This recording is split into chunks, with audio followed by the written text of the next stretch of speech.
think it's important to acknowledge that when we're speaking about difficult emotions, each of us can only speak to the degree in which we've felt.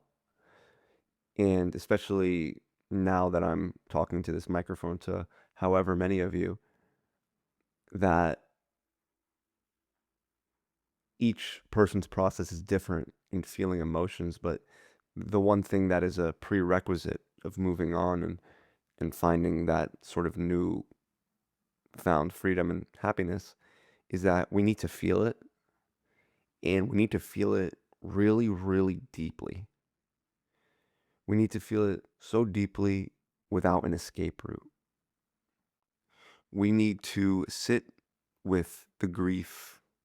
We need to sit with the sadness, and we need to really almost dwell in it just for a little bit. Just for a little bit. Just go to that place.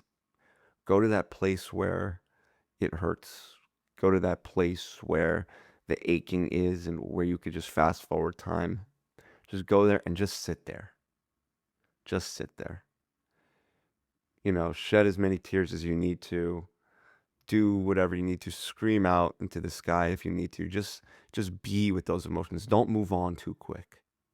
Especially when the aching and the emotional disturbance is so powerful. We have to just feel.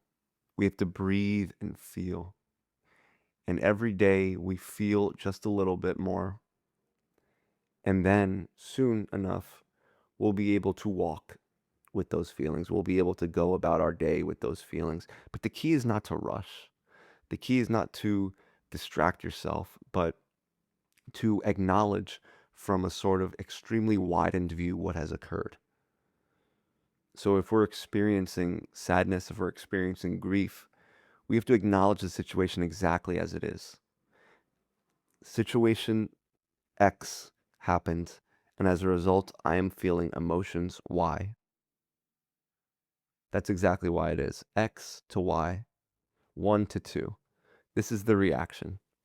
And I think this helps to sort of demystify a lot of the complicated feelings that we may have. It's important that we recognize that emotions are meant to be felt and not meant to be solved, right? When we're looking to solve behavioral patterns and certain things that can be unlocked through conversation and through different practices, that's a sort of different mechanism than the initial feeling of it all. Because we want a sort of out into difficult feelings, but the out is really just sitting with it until it really doesn't feel as powerful anymore. You start to sort of get used to the way it feels in your body. You sort of start to get used to the way it feels, and then you start to implement it and say, okay, now that I'm started getting a little used to how the feeling is existing within me, I can now move about my day. And I'm not going to forget about it. I'm not going to try to distract myself from it, but I'm going to acknowledge that the feeling is there. And at the same time, tomorrow is not promised.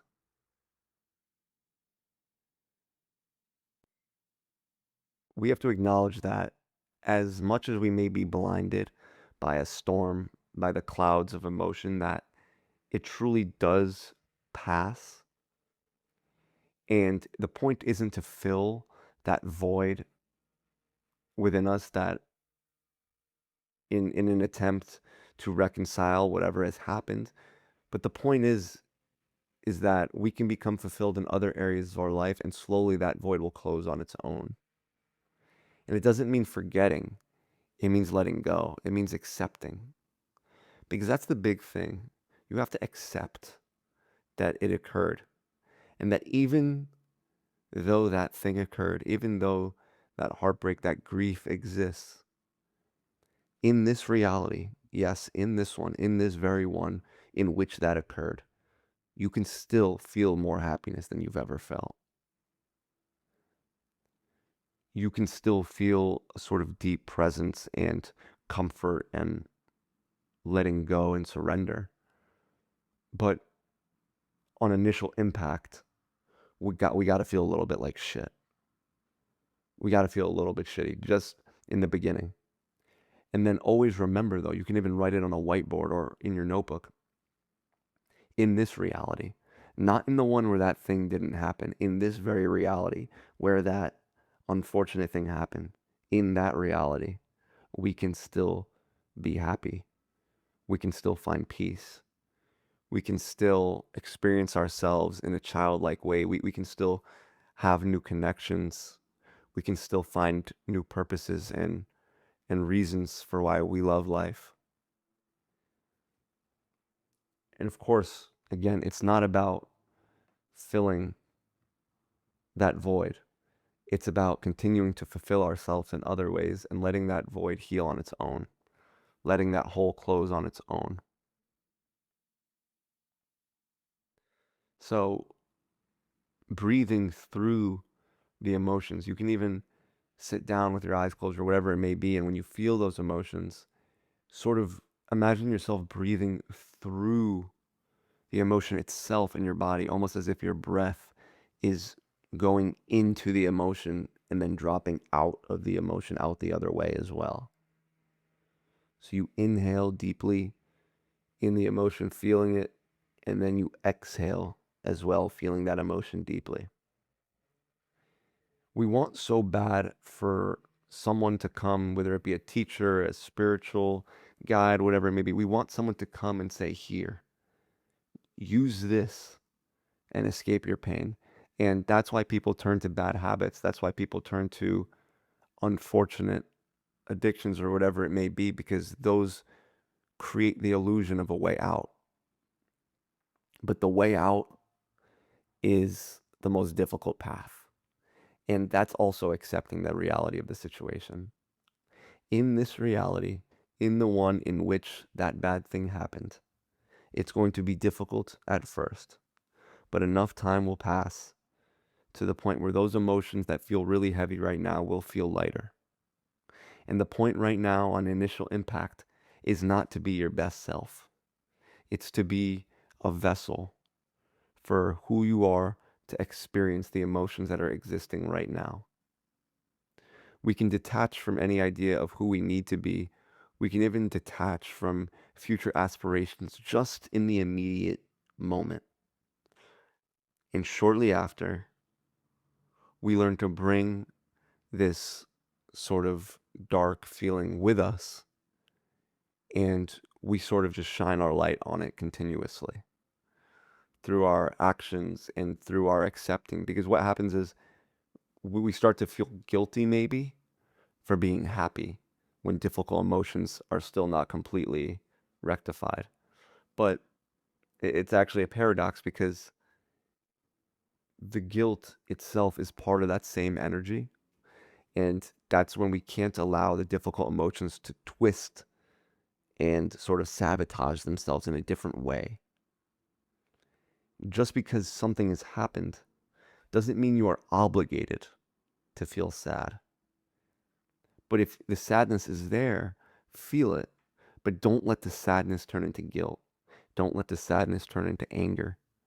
Don't let the sadness turn into resentment or pity or any other sort of twisted emotion that feels much more complex and complicated and involves a lot of thinking. When you're feeling the difficult emotion, feel it, and of course, like I always say, disregard the thoughts that come with it. Just feel the emotion. Don't let the thoughts come in and pollute the process. Just feel the emotion. The emotion is real. The thoughts aren't.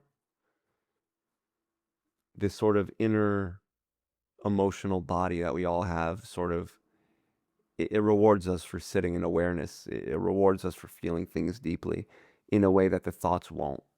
If you're trying to quiet your mind with the sort of thoughts that are associated with the feeling that you're feeling now, it's the same practice as we've always said, detach from thoughts. The mental noise doesn't equate to anything different, but the emotions are complex. The emotions have depth, and the emotions need to be felt and built a relationship with. But the thoughts themselves that remind you of that emotion, those don't need to be talked to. Those don't need to be invited into having a conversation with, because the thoughts won't give you a revelation. Sitting with the emotion and going about your life in a way that allows yourself to feel and at the same time allows you to not hold yourself prisoner to what has occurred is how we shine light and sort of quiet that mind.